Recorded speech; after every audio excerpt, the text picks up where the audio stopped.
Alan's actually a specialist in smart buildings, smart precincts, etc. Which, if you look at it, the building blocks of a smart city start at that particular level. Now, his presentation is going to be slightly different to what was advertised in the program. It's going to be around securing smart cities, resilient by design. And so, Alan is a long-time security professional, keynote speaker with expertise in smart precincts and cities, security architecture, risk management. Hello everyone, and it's wonderful to be here.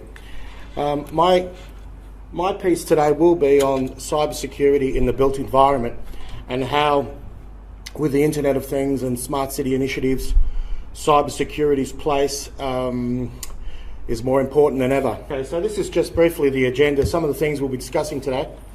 And it really highlights the fact that building IoT, the definition of resilience, the introduction of frameworks, and an array of other areas, some of which perhaps are new to many of you and are becoming very much part of the built environment landscape within a cyber context, and that is working with engineers, security by design, and actually taking cybersecurity out of what was perhaps a traditional corporate environment managed by an IT department into the world, into the community.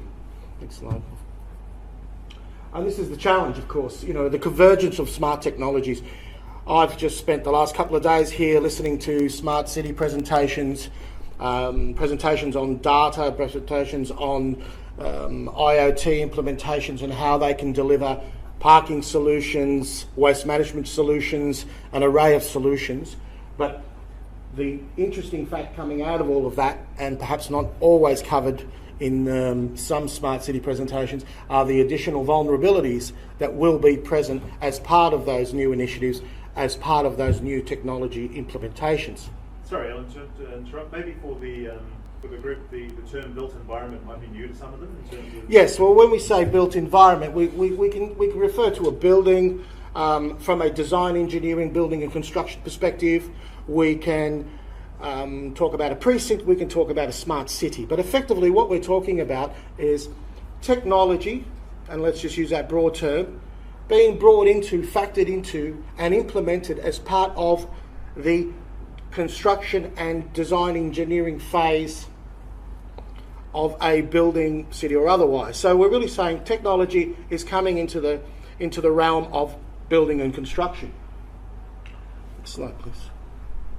So this is the problem statement. So what does this all mean for us as cybersecurity professionals? Well, obviously, we're talking about billions of devices and potentially trillions of sensors. So all of these things, as the people in this room are well aware, are networked and therefore have inherent security vulnerabilities and the possibilities of hacking and the like, as we are well aware. But of course, as I mentioned earlier, the problem statement is if we don't get in now, if we don't start to build some sort of framework, some sort of education process, some sort of methods by which to collaborate with various industry sectors, the construction industry, the design engineering, the architect sector, the building management system providers, we will have all sorts of problems, because once these things are out there, who's going to control billions of devices? Okay. Now the building. Now often you say, well, there's always a new IoT on the block, and this one, of course, is the building Internet of Things, and I bring that up there because many people understand within the context what IoT is, but when you're speaking to people within industry and trying to explain to them how their industry, which perhaps hasn't changed in 20, 30, 40 years, is going through immense change. And that's something that you will all have to face. And believe me, it's not an easy conversation, because you will be presented with scenarios from engineers and the like that will say, we've been doing this for a very long time, we stand by our products, we know what we have to do. And the engineering sector is a conservative one if we compare it to the technology sector. And of course, the industry itself, be it construction or engineering or architecture, They have a great deal of faith in their own knowledge, they have a great deal of faith in their own science, and rightly so. I mean, the HVAC system hasn't changed in 100 years, perhaps. And all of a sudden, when we talk about building the Internet of Things, we're talking about HVAC systems, we're talking about digital signage, we're talking about mechanical and electrical engineering. But we're there, understanding this, although many of those working in this space still are yet to understand what we're talking about. So an HVAC system that is networked is not the HVAC system of 10 years ago, but possibly the engineer working on it does not see the development as clearly as perhaps they should. Slide. Okay, so this comes to the subject of resilience. And so we broaden that out and we look at, some of the considerations we look at cybersecurity within the built environment are factors such as location. So is it a smart precinct, i.e. a shopping centre, or is it at some remote facility? So we start to factor in, as cyber professionals, we need to start factoring the physical environments that we work with. How do we overlap? How does that play into the part? So we're not simply, as I said earlier, behind a firewall, segmented on a network, using intrusion detection. But we might have controllers, we might have important devices in a room somewhere that can be easily accessed. So that's how we're broadening out as an industry. And you can look at that, the nature of the occupiers, regulatory requirements, and you can see up there are the usual levels of integration and convergence that need to be considered. And of course, finally up there, the one thing that's particularly interesting is the degree of connectivity to systems outside the building. Because if you look at your average shopping centre these days, which connects to data centres and shares information and collects data and analyses that data and pushes it out somewhere to be analysed and information to be fed back. So nothing in the built environment is simply as it seems. So there we are. Now, looking at this framework, and it's quite high level, as you can see. It's broken up into the following components. And if we click through, next one please. Each component is an integral part of the overall framework. So what is to provide the built environment with components that can be mapped and can be validated as part of any smart building or precinct deployment. Next one, please. Now, the components break up as such. We have a front-end NIST-based assessment framework. We have threat modelling. We have use cases. We have systems architectures. All of these areas are approached as part of the assessment of any new deployment. We have a process model and we have an action plan. So we're saying this is a way by which you can assess, validate and remediate what comes out of your analysis. On the next slide. And of course, 3 key areas of the framework: organisational readiness, security posture, engage and deploy. Pretty self-explanatory, but very important. And this is something which we encourage and will be looking not to implement in an ivory tower, not to be thrown somewhere. This is a framework, a guiding principle that cyber professionals can work with their clients, regardless of the industry, and work with internal IT departments, to work with engineering companies to progress this methodology. So the first step in the process is the conducting of the assessment. One of the most important things that we're finding in the cybersecurity space with regards to new deployments, let's take a council. They wish to put in lighting, smart parking. What is their existing position? Where do they sit? If their new solution requires a considerable amount of collection of data, do they have a data classification policy currently? Or do they have anything? I mean, it's pointless coming along and saying, well, we want to bolt this on to our city, but at the moment we don't have anything in our city, but we want to bolt this on. Now, the vendors, of course, will come along and say, great, we can give you a parking solution. This is all you have to do, plug it in and off you go. From a cyber's perspective, as we are all well aware, there's a lot more to it than that. So first thing we do, again please, we provide that initial assessment. The framework covers some key areas that you would all identify. Okay, so we look at the data classification models within assessment. We conduct risk assessment initially as via the NIST framework. We determine gap analysis. We initiate threat modelling, and we run off use cases. So if we were to take the parking, smart parking as an example, you can see for yourself the steps that we would take as part of the framework and the documentation supporting these activities. What is really coming is that there is a process, there is a methodology. There is not simply going to market, deciding you want to be a smart city, buying the smart products, being told this is what you want, bolt it on and you're good to go. You need to approach it with a cyber framework. We have the next slide, please. Threat modelling, this is critical. So we've looked at the assessment, we've looked at the risk management front end, as you can well establish through the NIST framework.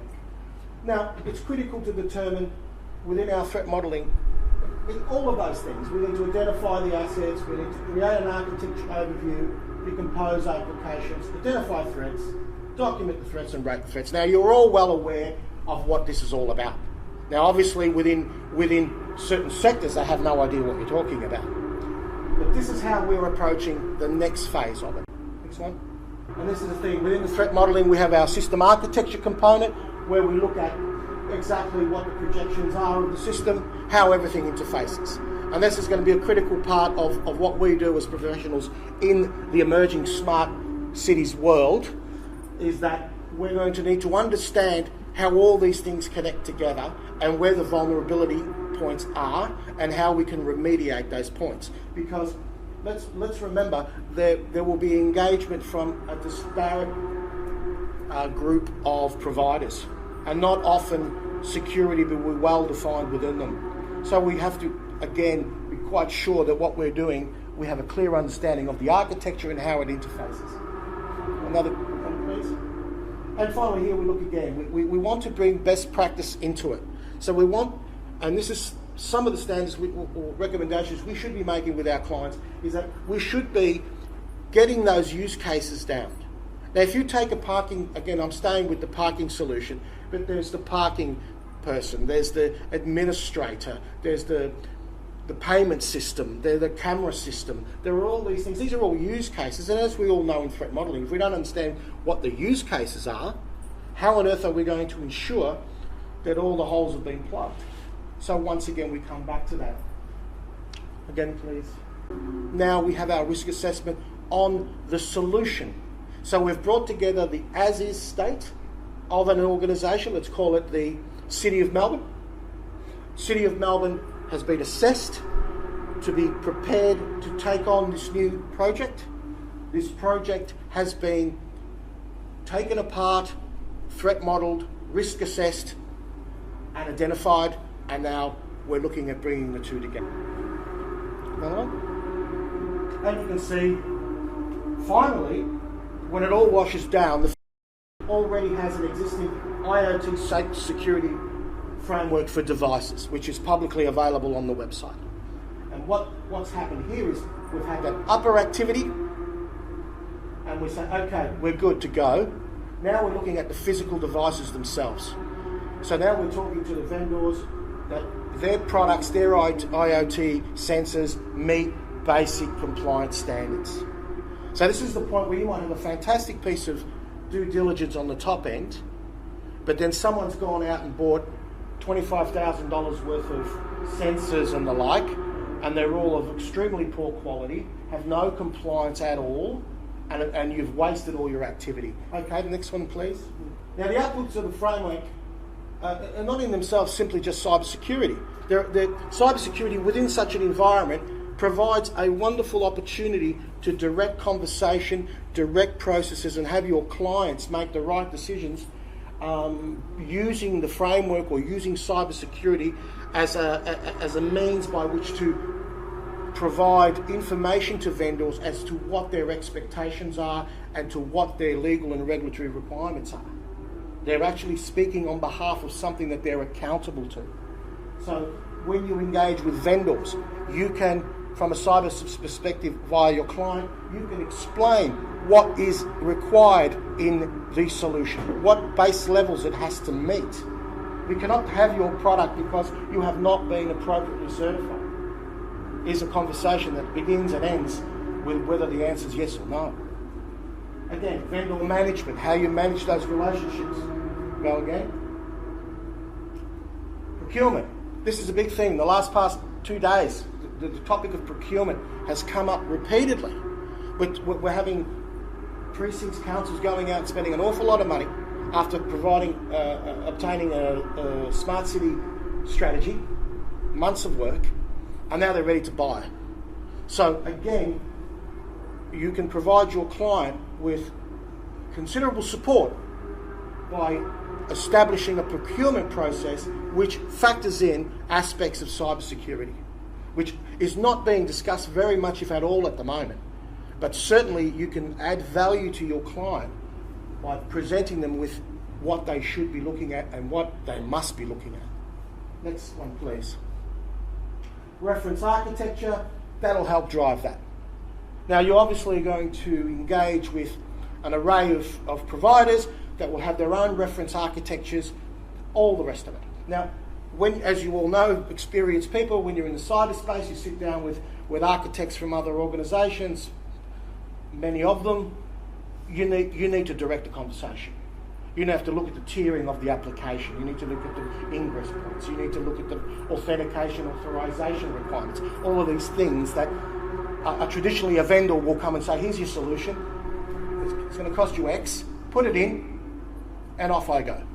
Well, this pulls it back a wee bit. Next one, please. And technology controls. Now we start, as we all know, in good security people, we don't talk about products until the very end. We talk about what our problems are, what we're trying to achieve, what we're looking at for our clients. Ultimately, it's going to come down to technology controls. Well, this conversation allows you to elaborate on that. Next slide, please. And this is the thing that many are not yet comfortable with, but it is a case of concrete and steel. We're now starting to talk with concrete and steel. We spend our time with IT managers, administrators, platform leaders. Now you'll be spending time with engineers, urban planners, civic leaders. You'll be changing the way in which you engage because the landscape is changing. Next slide, please. Next one. And here it is. And I just wanted to bring this into it because, you know, we've all worked within the corporate world, government and the like, but the engineering or build world is a world of its own. And I've come off a project recently where at different stages of build and deployment, there may be 1,200 people on site doing all sorts of things. Cabling, knocking down walls, plugging things in. Now that affects us now. If somebody bridges a network or physically changes some sort of layout, that affects us, or it affects the risk profile or the risk exposure of what we agreed to perhaps 6 months earlier. So we have to be very vigilant that in the design engineering process, and I don't go into a great level of detail here, remain on top, but you should be able to get the overall idea of it. We need to fit into the project life cycle management of the sector that we have to work with. Not our sector anymore. Not just the IT people being IT people. Now the next one, please. You can see that framework. You can see the various components that you all identify and you probably do every day in your professional lives. Meeting the design team in a collaborative process. And you will be working with these people. And you will be directing these people and having expectations of them as they will of you.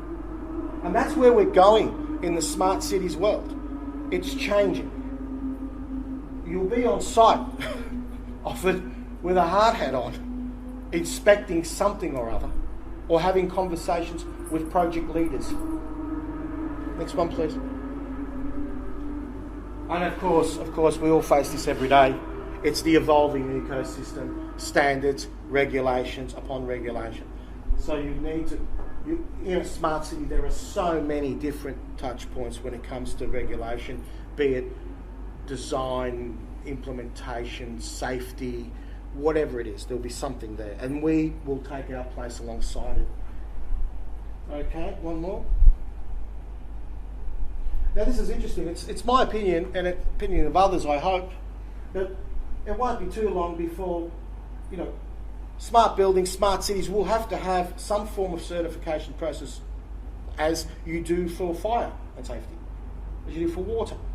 I mean, when a building or city becomes a living thing that collects data and analyses that data, have a think about it. The building, the apartment which you live in, the access controls, the services that are being made available. There will come a time when that building will need to be certified.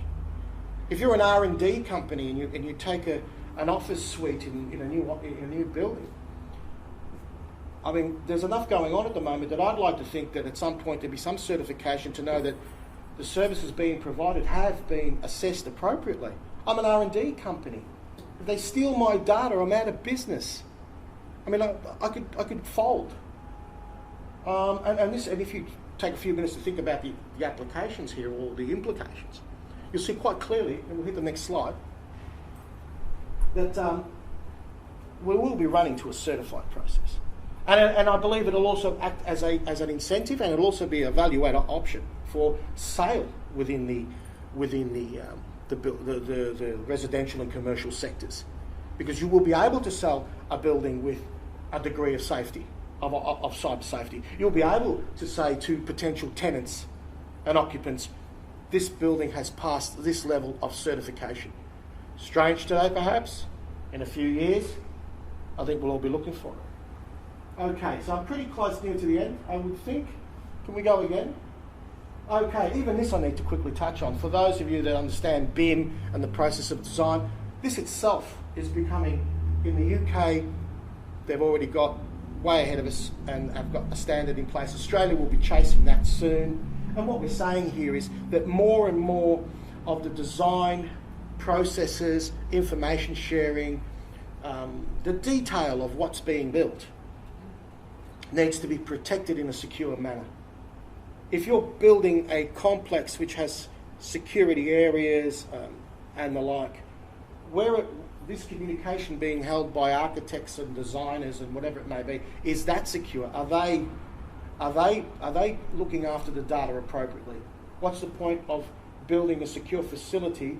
They're not going to hack the secure facility. They're going to first look at all the organisations that have designed this secure facility and where the points of weakness may be. So you can see the industry itself is starting to stretch out and say everybody's involved. Everybody needs to take ownership. And just finally, I mean, they say smart cities, and yes, that's where everybody's chasing the dollar in terms of money. But the word smart, I mean, it's probably, I would think in the last 3 days it's been used 25,000 times, and it probably has 25,000 different meanings. It depends who you talk to.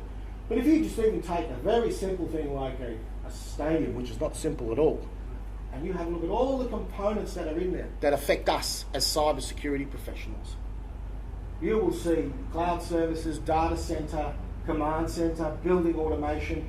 You can read it for yourself, BYOD management. I mean, this is the real ecosystem going on here, and they're holding a game. And I just want to give you an example. You say, well, who cares? Well, obviously the crowd management aspect is very important, because if you had 100,000 people turn feral, you've got a problem. But I just as an example, I think it was in the States, someone over the network were able to mess with the timekeeper and slow down the game or speed up the game. Now, can you imagine in a situation where you've got 100,000 people, that happens, you can have a riot. You can have a riot, not to mention the flow-on effect to the gambling industry and the flow-on effect to everyone else for a simple game, because I've stopped the clock 2 minutes before game over. So they're the little things, but if you extrapolate, you see the seriousness of them. Okay, one more? Okay, so that's the usual summing up, isn't it? I mean, it's a great future, a new era, creativity, functionality and convenience. But it's something that for it to be everything we expect it to be, we certainly need to start looking at some very key areas. And as industry professionals, it's really up to us to go out and talk to these people and educate these people. And you'll find that the conversation really starts at the beginning.